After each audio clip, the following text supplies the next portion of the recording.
I would call as demand shaping. And I don't call this demand generation for an obvious reason.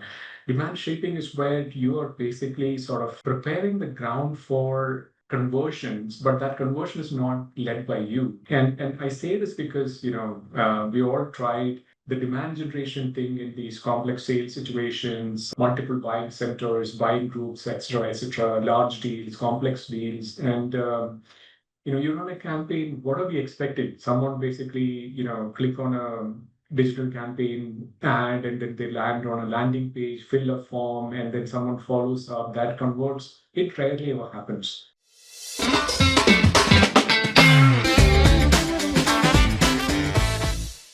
I'm Ankur, co-founder and CEO of BambooBox. You're listening to Unboxing ABM, where we speak to experts to discover what makes ABM work, and also on the way, try and decipher if there are any adoptable ABM playbooks for all of us. I have today Anand Ramakrishnan with me. Anand is the Vice President of Marketing at Tech Mahindra and brings in 20 plus years of experience across product and services organizations running marketing. In the recent past, Anand is one of the most tech-savvy marketers I have met. On one hand, he can give you very, very deep insights on branding, on positioning. On the other side, he could possibly also talk to you about the gory details around identity resolution. So I'm very excited about this conversation, and I'm sure all of our viewers will have tons of insights to take away from what Anand is going to share in the next 30-35 minutes. Welcome, Anand. How have you been? Thank you, Ankur. Been great. Hope you've been well too. And thank you for that generous introduction. I'm sure I meant every single word there. I think I've learned a lot from our previous interactions which we had, and a lot of that is also sort of forced us to think through our product roadmap and how we are handling some of the use cases which we want to deliver on our platform. So thank you for sharing all the insights over our last few interactions, Anand. So I'm looking forward for this conversation. Let me start this.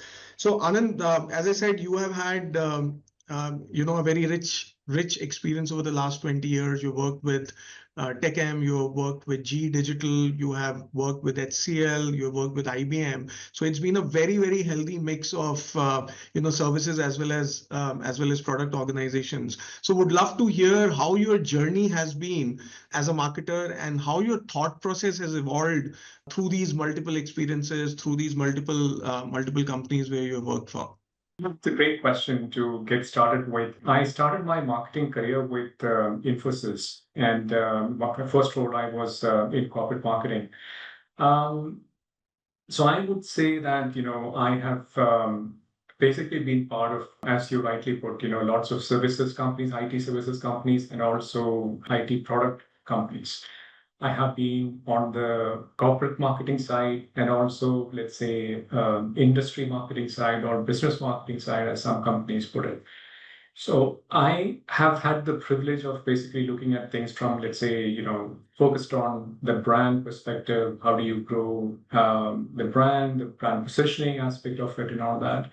And also kind of getting into the weeds of demand generation, also martech. So my focus really has been to acquire skills to make me a full stack marketer, as the term goes now, because early on in my career, I sort of guessed that if I just focus on one side of marketing, and marketing is, of course, like really huge, specializing in everything is like practically impossible. But at the same time, if I kind of restrict myself to a silo, that's not doing justice to myself and to my career. So I made certain efforts to kind of make sure that, and it's also based on, a great mentor that I had who said senior leadership roles, and this was early in my career. One of the things that they would typically look for is your deep expertise in, at least 3 of the 5, 6 areas of marketing that particular company had decided as core marketing areas, right? So then I had the opportunity to sort of work across those things, whether it is regional marketing slash field marketing, or it is, demand generation from a central point of view, global marketing, market segment management, etc. So that's been sort of really helpful in shaping my journey. Yeah. So super. So how do you today, of course, I'm sure you do. You already said that you've tried to evolve yourself as a full stack marketer. But if you look at yourself today, what do you think of yourself as being hands-on? Is it more on the branding side? Is it more on the demand generation side? Is it more on the product marketing side? So where do you see yourself being very hands-on on? I'm sure you have teams now, so you handle end-to-end gamut of things when it comes to marketing. But as a person, where do you see the comfort? Where do you see the strongest point which Anand brings to the table?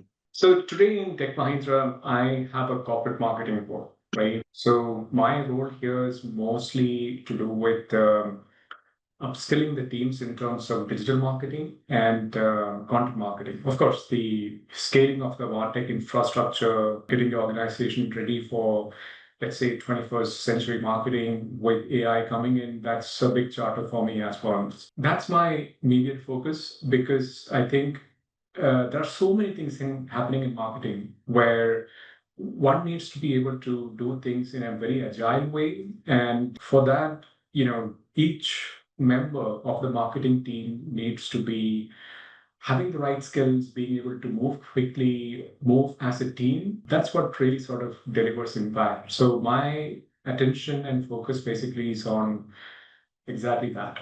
Anand, given that, as I said earlier, in a lot of conversations which I have had with marketers, I've either had folks who have spent their career on the services side, or I had folks who had spent their careers on SaaS or technology product side.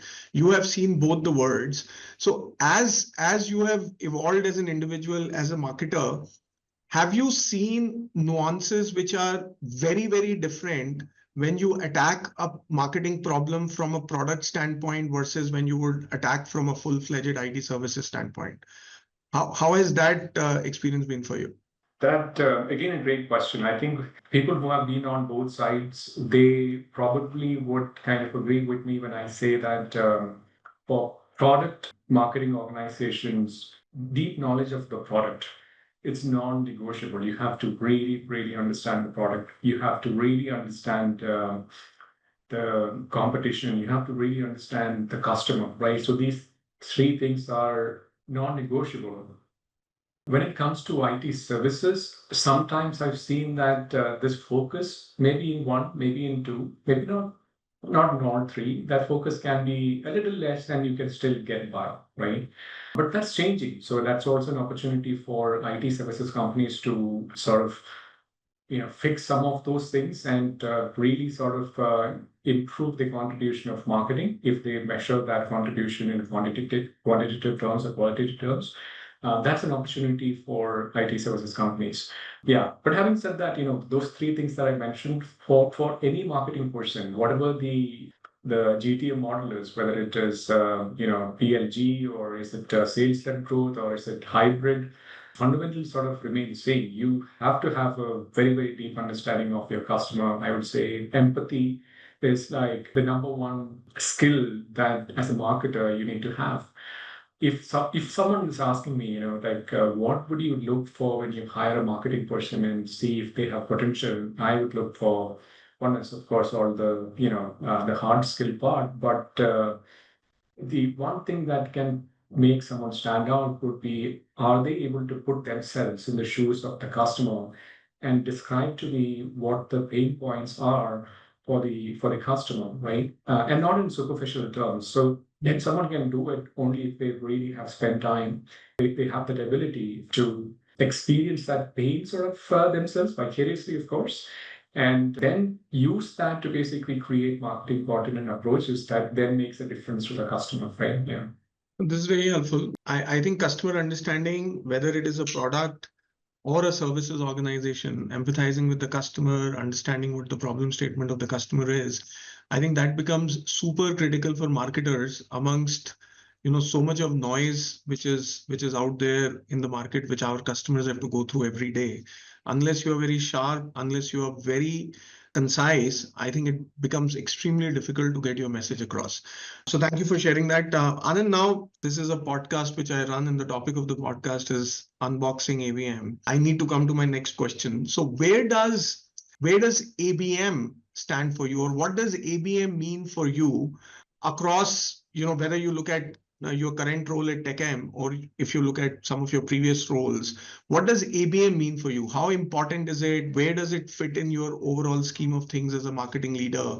Talk us through some of that. Every day I keep now hearing about a new development in ABM, whether it is technology or it could be something else. So definitely a lot of interest in ABM as a topic. And my own view is that if you're a large company and your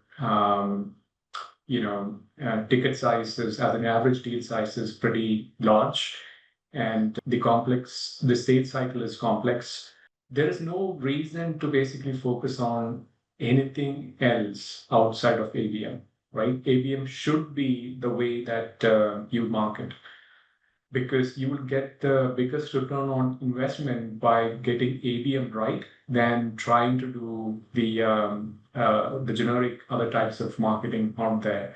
Which also means that you need to have the ABM strategy in place, which is obvious, but also the data foundations for it. You need to have the RevOps kind of process and infrastructure to support it, if you focus on the lead generation part of things, right? But again, that's an interesting conversation, because depending on how large the company is and what's the internal scenario, the ABM focus can also be on different sites, different places in the funnel. For some, it could be like top of the funnel. Some of them could be like focusing on just the lead generation part, which I'm not a big fan of.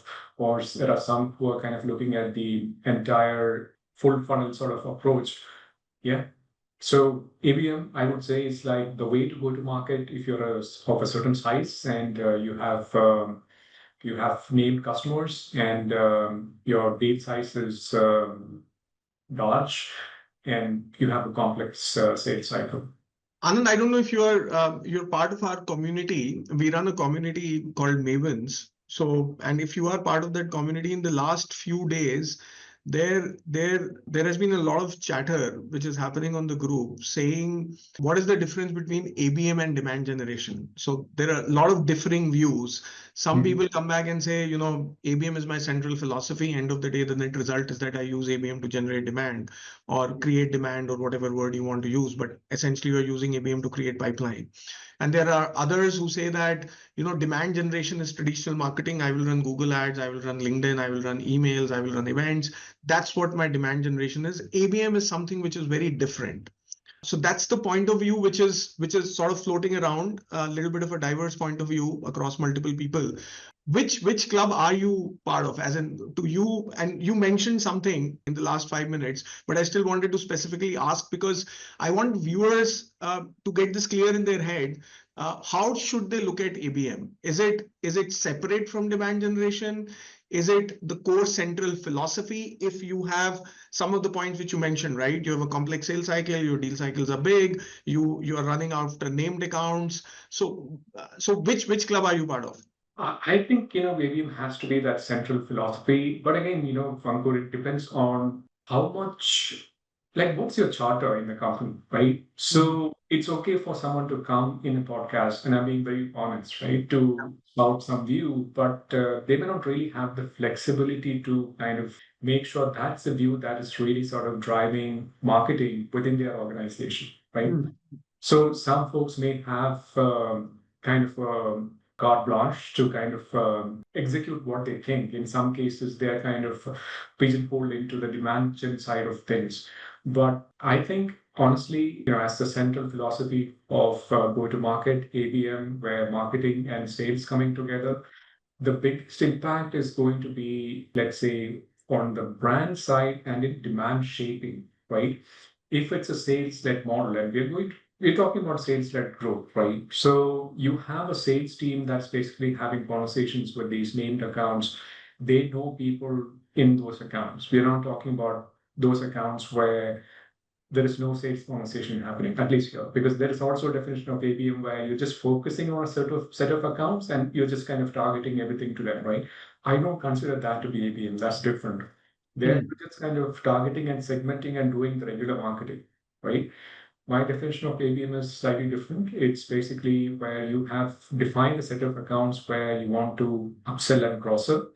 And so they are existing accounts, right? And there is a kind of set of account where you want to now open as a new logo as well. So these will be the three kind of segments that I would look at. But end of the day, you have sales coverage for all these accounts. That's the key point. So once you align with sales that, hey, I'm going to basically help you sell better, I'm going to reduce the friction for you from a sales point of view by one, making sure that our brand is in front of these guys. They are clearly aware of what our brand positioning is, so that there is no question of any of the decision makers, influencers thinking, hey, who are these guys, right?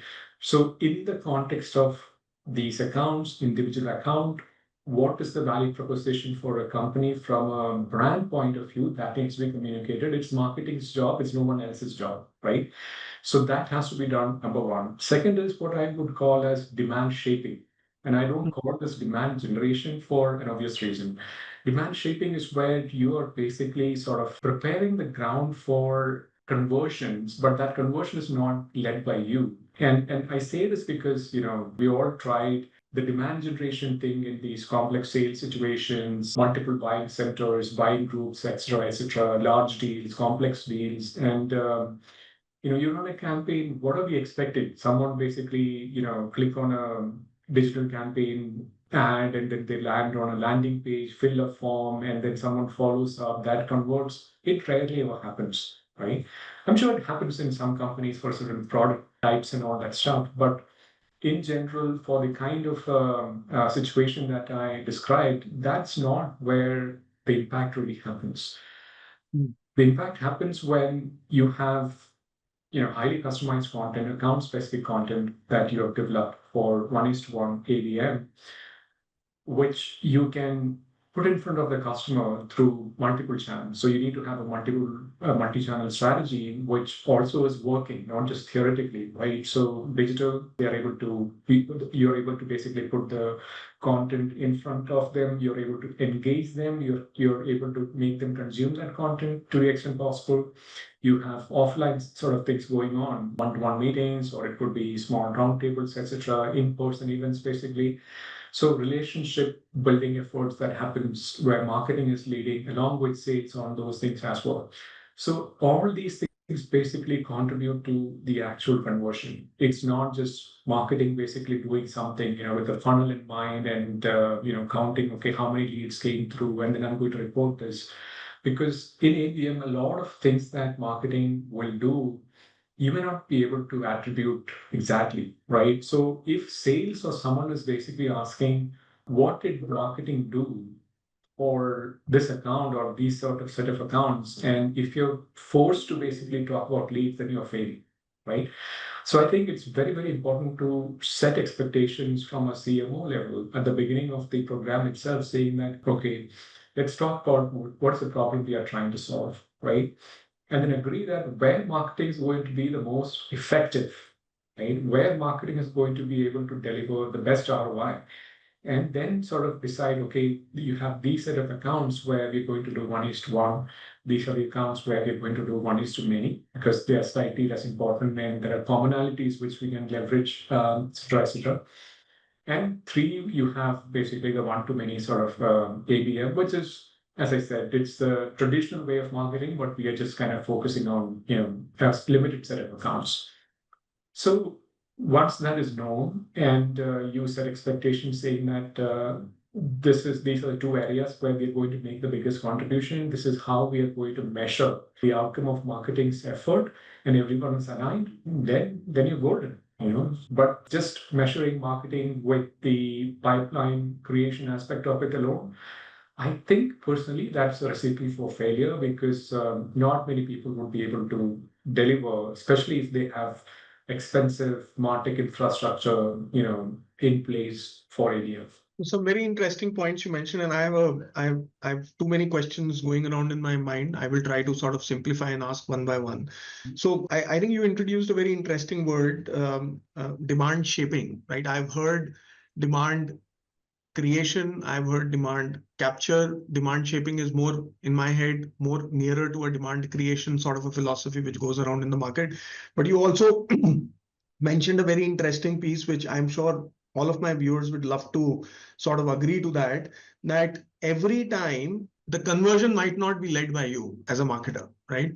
Having said that, there are two or three motions which you mentioned on an ABM side, Anand. One is one to many, which you said is more nearer to a traditional marketing approach, but probably is more data driven, more signal driven, and focus on a limited set of accounts. And then the other is one to few or one to one, whichever way you want to put it. In my worldview, I want to simplify that there is something called one to many, and then there is something called one to few or one to one. Does not differ a lot. But do you think that a role a marketer plays in both of this is different or is expected to be different, or the role of marketing in both of this is very similar, and then of course the sales has its own role to play? But do you think that the roles differ in both of these motions between sales and marketing? Or have you seen in successful implementations of both of these programs, marketing plays a certain role and sales plays a certain role, and they differ between both of these motions? In your experience, have you? Are clearly sort of delineated. So marketing has its job to do, sales has its job to do. It's just that they need to come together and agree for this specific program. To your previous question, you had, I think, two parts to your question. The most important thing is from a marketer's point of view, if you are focused on the one-to-many sort of ABM, it's relatively easy for marketing because it's also the effort and the skill sets that basically comes into play. What I mean by that is if you're doing one-to-one ABM where, and by the way, it's like a matter of number of resources you have as well. So it's like one-to-one, one person can do like 2 accounts max. That person can handle, let's say, 10 accounts, which are one to many, right? So end of the day, you're talking about 12 accounts, one person managing with support infrastructure. This is the max you can basically do from point of view of doing justice to what you're doing. But if you're doing one to many, of course, the number differs to the extent of what you're trying to accomplish there. From a skill set point of view, what I meant to say was in one-to-one marketing, you need someone who is capable of, almost being the alter ego of the sales lead or the client partner of the account. The client partner is basically someone who's lived and breathed that account and that industry. They have the relationship with everyone in the account and all that, right? So the marketing person shouldn't be like an order taker who just says, Acha, we'll just do this LinkedIn campaign, show some ad. That's not what it is all about. You have to, so salesperson, of course, brings a huge amount of knowledge of the account, pain points, etc. The marketing person has to use that information to then say that, hey, this is basically what we are struggling with, as you are saying. I looked at the competition. I looked at what we have been doing so far. I looked at the account plan and noticed that this is where we are maybe getting stuck.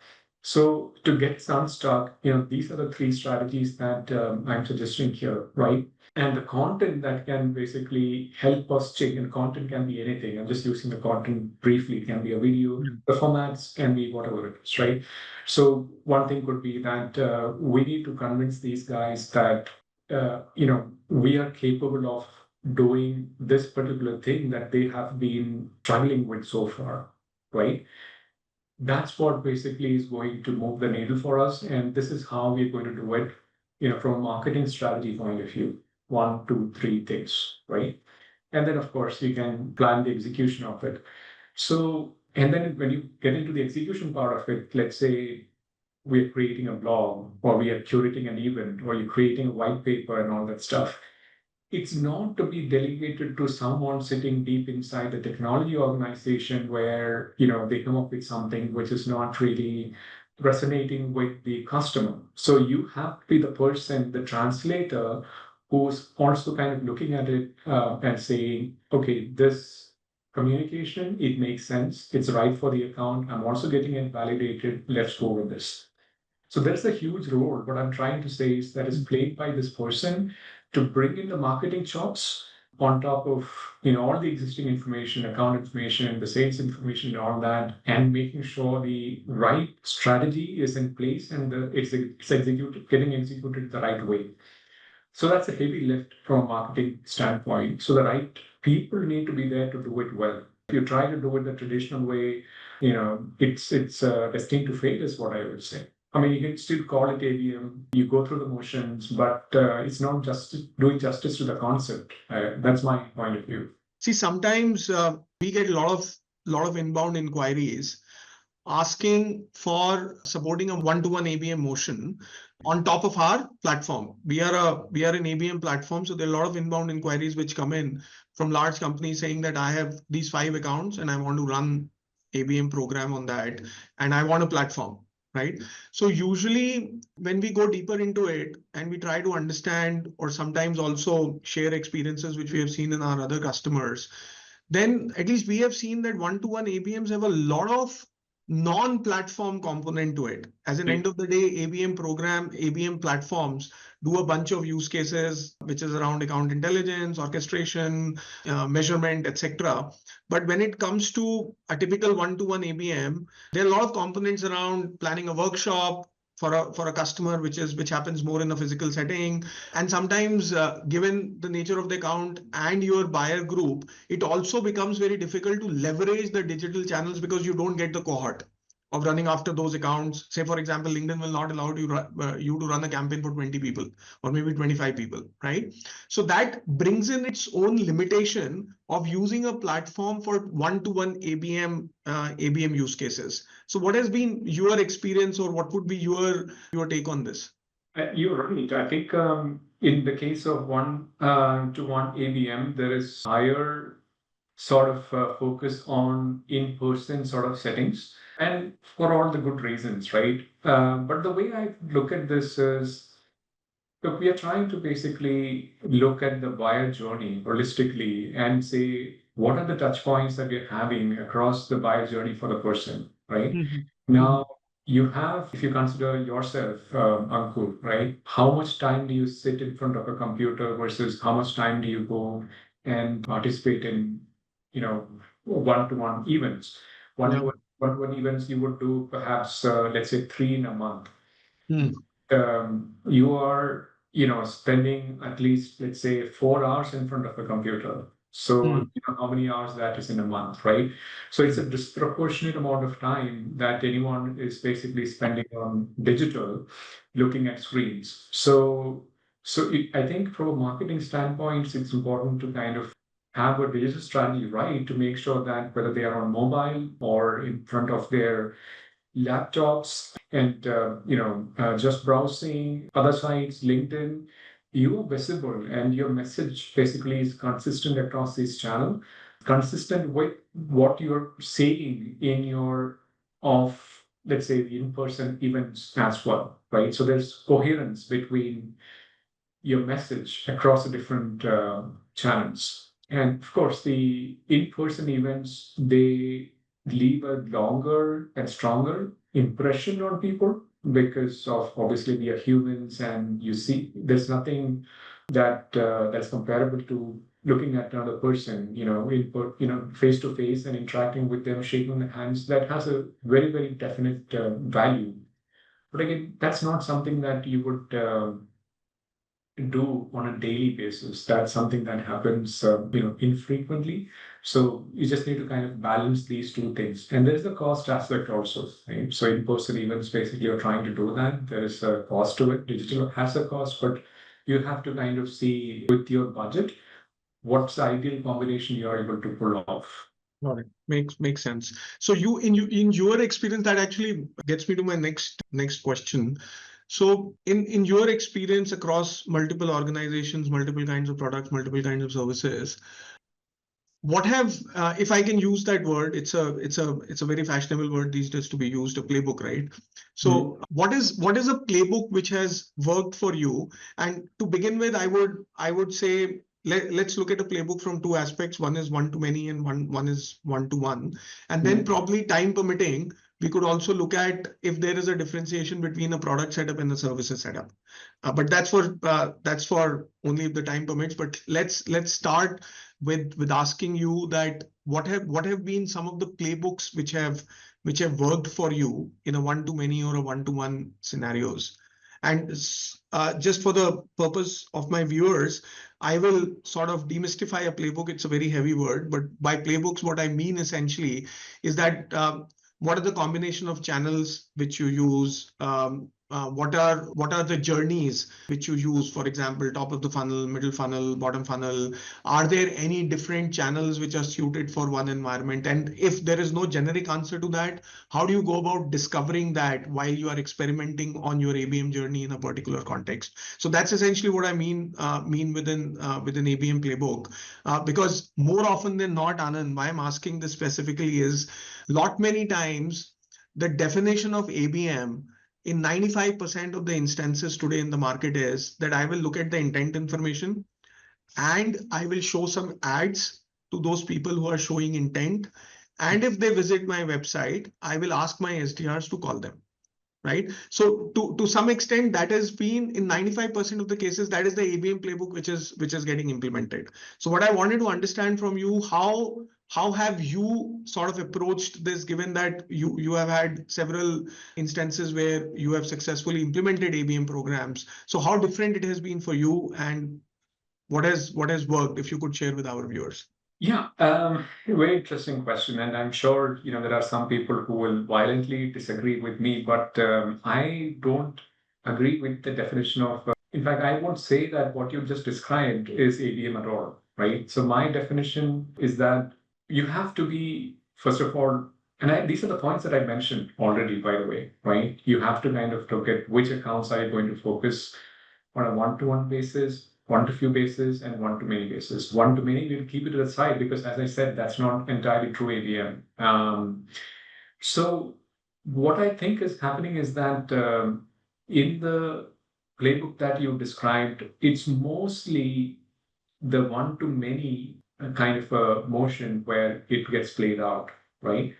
Because you're just kind of implementing one of the solutions on your website. You have the intent data coming in and saying, okay, these are the folks coming to my website. Now let me show this ad to these guys, right? And if they click on the ad, then SDR calls. In what way is that sort of different compared to traditional marketing? It's just that you have this additional layer of information coming to you in the form of intent, which, by the way, is not 100% accurate, right? So that I don't even think it is ABM. It's so the true ABM, I would say, is if you're able to basically work with sales, define what are the core problems for a particular account. You define your marketing strategy for whether it is one account or for a select group of accounts. And then, between digital and non-digital, you have a set of actions planned out and also pretty good metrics defined, whether it could be relationships or revenue and reputation. You can all, just kind of agree, okay, on the reputation front, this is what we are going to do. On the revenue front, this is the influence that we'll be able to kind of make. I would rather call it influence than actual dollar, in terms of what marketing brought in and all that stuff. Because to really sort of convince anyone, I think content is the key. They're not going to, and I don't mean just one ad that appears on LinkedIn or elsewhere, right? It's more about, and I'm talking about complex sales, that kind of solutions as well. It's not, let's say, a SaaS solution where it's pretty much straightforward. The ticket size is relatively small. So by looking at the ad itself and, if they are the ICP, there's a chance that they can click and convert and all that stuff. You put it in this, to the RevOps line and conversion happens. That's a slightly different motion in my mind, right? So for the larger deals, for the complex deals, for larger organizations, this way of showing ads to people because you have noticed that there is intent, that's not going to give you too much of ROI. It's easy to execute. There's no question about it. So it justifies, the investments a lot of marketing firms are making. It justifies the CMO's existence because they can go and tell that from ABM perspective, we reached so many people, number of impressions, blah, blah, blah. And as a percentage, here is the marketing qualified opportunities we have passed and all that stuff. But again, that's different. I think that content that I'm talking about is content that solves the problem from a marketing standpoint, which is really useful for the customer, which therefore then leads to a chain of actions. This is the hardest part of ABM. So yeah, I think this is the playbook, part of the playbook where I would say companies need to pay more attention to make sure that the alignment with sales is like, very, very thorough. And right people are in the job to kind of create that content and execute the campaign thoughtfully across the different channels, digital and non-digital. Mhm. Yeah, you may end up doing basically fewer things as a result. Mm. But in my view, if done right, this can give you more results than the other way of doing it. And how do you, how do you address the messaging part depending upon where the account or a given person could be in his or her thought process or buying journey, as we call it? So how do you address that, or do you try and address that as part of the playbook design or ABM program design? And if yes, then how? And any best practices around that? So, the funnel concept, I think it is just sort of it's kind of a helpful indicator, if you will, right? Not more than that. Hmm. Because it's very hard to sort of pin down saying that, okay, this person is actually in the middle of the funnel, right? How do you do that? Because I don't think we have reached a stage where with 100% or even 80% or even 50% certainty, you can say just because of a few things that a person did, this person is now middle of the funnel. Hmm. But we do it statistically because we can, as a best guess kind of a thing, categorize and do certain things at scale from a marketing point of view, which can then give some output, right? But and also from a content creation point of view. So even if you know that buying journeys are very complex, there is no linear buying journey, from top to bottom. It's not like they go straight down, right? But thinking about top of the funnel content versus middle versus bottom, it helps you create the kind of content that engages with a group of people wherever they are.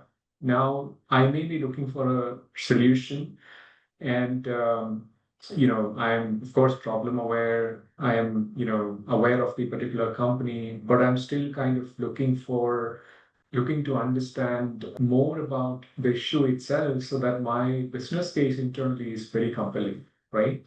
So then Hmm. I'm going to consume top of the line content. Hmm. So, or I'm also going to look at bottom of the funnel content. I may not be part of, let's say, as the dogma goes, only 5% is in the market. I may not be in market. I'm just kind of, knowing that potentially this is something that the in-house team, as in from the client side, can put up a business case for, right? So there is no budget commitment, nothing like that, but it's potentially one area that they can kind of look at. So I go consume some of the, down the funnel content as well. What are the analysts saying about it, right? Because it gives a lot of weight to the business case I'm in the process of making, etc., etc. So I'm saying people can go anywhere, but the construct basically gives us the ability to create it for the different need stages of the customer, so that wherever they are, they have the access to the content that helps them. That's the way I look at it. And when you are given that, if you run a true ABM, again, this is my personal opinion, the concept of inbound and outbound becomes very blurred, because if you have a set of accounts which you're running after, then you have communicated to them, you have done an outreach to them. They might decide to respond to that outreach, which in that manner of sense would call it outbound, or they might at some other day search something and come to your website and fill up the form. That would be treated in the traditional sense as inbound. But what impacts what becomes very blurred if you're running a very focused ABM approach, right? Next piece now, in terms of challenges, Anand, which you would have faced, and some of them you articulated earlier on the call, which is stakeholder management and some of those pieces. But if you have decided on a particular, for the want of a better word, a playbook, that this is the content pieces which I will make, this is what I will communicate, this is how I will measure. So what have been some of the challenges for which you have faced in terms of implementing what you have wanted to implement as a marketer? Yeah, the first thing is basically alignment with sales. It's always a tough thing to solve because in many cases, right? Look, we are sort of immersed in this ABM concept, and there is so much of content we consume on ABM. We're convinced that ABM is the way, but it's all new language for sales most of the time, right? Because their world is different. Our world is different. So we have to bring these two worlds different, and the onus is on the marketing side to do that. So when you try to do that and then explain that, hey, there are certain things we want you to do as well, Mr. Salesperson, then there is this pushback from their side. Look, sales is, of course, their time is they want to use as much of their time in market development, business development. So when you tell them that, look, I need time from you for this, I need time from you for this, and I need you to do this, then they're like, am I going to do marketing job as well? I thought you're here to help me, right? So that's where it becomes a little difficult, and you need receptive people also. In some accounts, you always find people who may not really sort of be fully convinced that they want to spend that kind of time. So that's why it always helps to, and it's not like new from me, but it's mentioned by a lot of others as well as the best practice. You need to have pilots with people who are sort of your allies, right?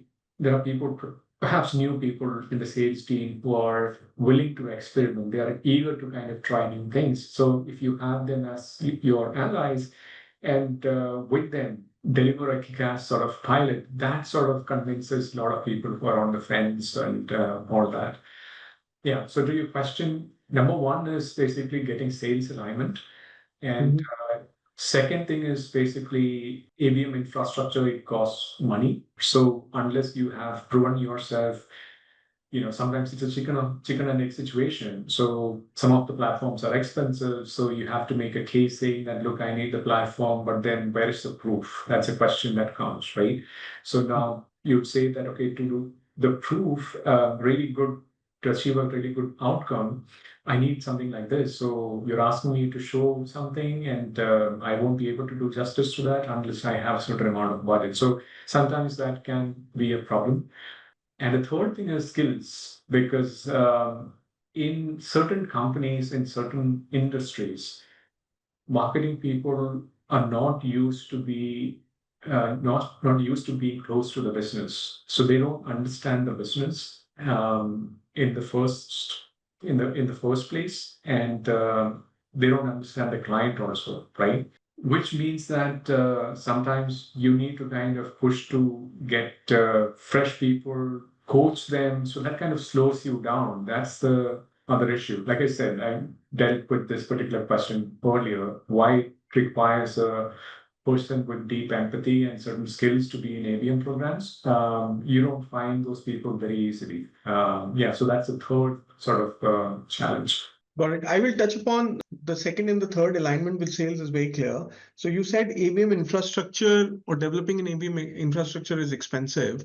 So what are the components which you would typically want as a starting point of your ABM initiative? What is the minimal infrastructure which you would require so as to do a justice to your ABM program? So one is there are certain foundational products, right? Even if they are 20 years old, for example, marketing automation system, right? It's not just for sending emails, but it captures a lot of other information in terms of engagement. So it's a platform for engagement as well, right? Attribution can come into it. So that has to be your foundational martech sort of product number one. Then you need something which can basically integrate intent data, and which ideally should be also having a DSP capability, right? So let's say the top of the funnel, one-to-many kind of advertising that you want to do, you should be able to do that using that sort of a platform. And with obviously this is going to be programmatic, so you want certain assurance that there isn't ad fraud and other stuff. There are ample protection against that, and it is also marketer friendly. So that would be the second martech stack I would say is required for ABM. There are a few other smaller things, but I would say these are the two foundational things that you would need to have. This is interesting. Then coming on to the third point which you mentioned, which was to do with skills. So how have you solved for that in the past? Of course, one is that you go out and search for the right set of people. Yeah. And hire them, which takes its own sweet time. Or sometimes you carry your team from one company to the other company. Yeah. But what is the most practical way of which has worked for you? I'm not saying hiring is not the practical way, but hiring is a slightly long drawn way. No, it's a difficult question to answer because it depends on so many different things. Like in many cases, you don't have a free hand to hire, especially in tough situations, right? So you have to work with what you have. So basically, then you're left with, say, poaching from other teams or coaching. So poaching, if possible, hiring, right? So these are the three options that you have available. So if it's your own team, you're trying to coach. If you have the ability to take people from other teams who are interested in doing something like this and grow in their marketing career, so you can, of course, I use the word poach jokingly. You can take people from other teams, and if you're able to hire people, so yeah. And do you think seeking sometimes external help can work in those pieces where you can work with an agency partner? Is that also one of the pieces which people explore, or given the nature of the ABM, the depth of knowledge which you require about the customer and the product, it is best served internally rather than looking outside? What has been your experience on that? I think, yeah, there is definitely an established model for agencies to work hand in hand with the internal teams to deliver powerful, ABM campaigns, I'd say ABM programs, right? Not just campaigns. So that model is in place and it's working well for many companies. In fact, there are established ABM focused agencies out there. So they take care of your martech. Once, if you have your martech stack, they will integrate with you and run things for you. The content part is taken care of. The inside sales, the SDR part is taken care, usually on the expensive side, but it's one of the established ways of scaling.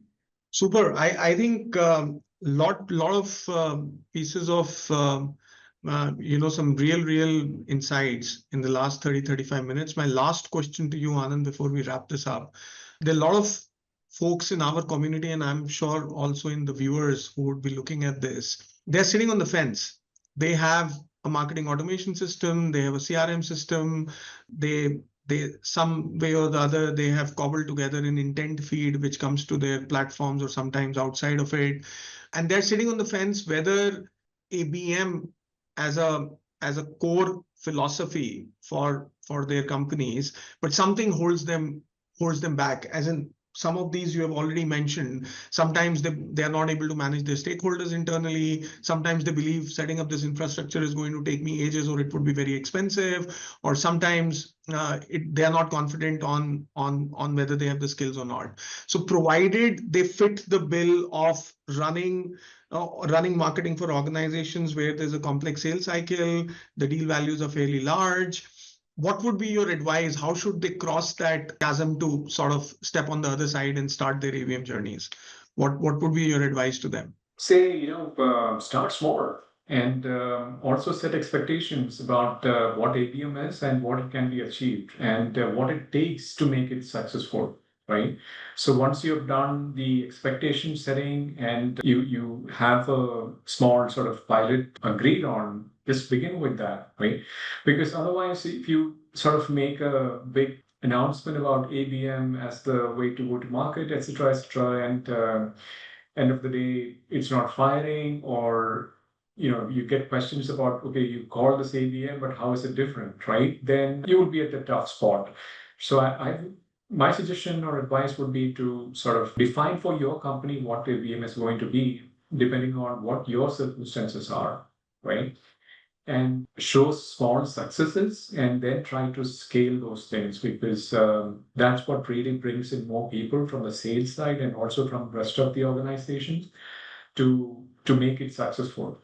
Small pilots, give it your all, make it successful, and then scale. And when you say define a pilot, how should one go about defining a pilot? Is it limiting to the number of accounts? Is it limiting the tech infrastructure which needs to be built? Is it limiting the amount of personalization or content generation what you would end up doing for a full-scale ABM program. So how would you how would you define a small pilot for running an ABM? It's a combination of all. If they don't have the tech and infrastructure at all, then basically that is ruled out unless there is a tech partner who's willing to work with them for, let's say, 3 months as a pilot for a small fee, extra, and that's okay with the organization. You are limited on that front. Then you have to basically use the existing platforms out there, like whether it is a LinkedIn or something else, right? Then you can use that.